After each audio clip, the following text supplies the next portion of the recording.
চার দেয়ালের ছোট্ট কুটিরে নিত্যকার সময় বইছে। হাড় মাংসের এই শরীরে মনোবল থাকে তুঙ্গে।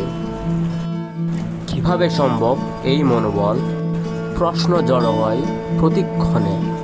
ঠোঁটের কোণে মৃদু হাস্যোজ্জ্বল ফুটে ওঠে ভাবনার বাণী।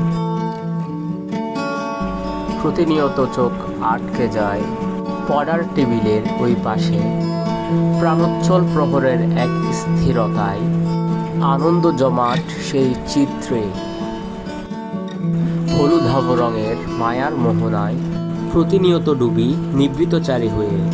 শত শত মাইল ক্ষীণ তুলনায় অবলিপ্ত চোখের মায়ায় পড়ে।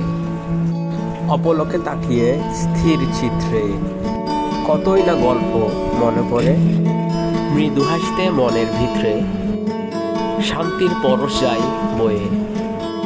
এই পরশে দিক বিদিক শূন্য, পূর্ণ দেহ ও সিক্ত মন।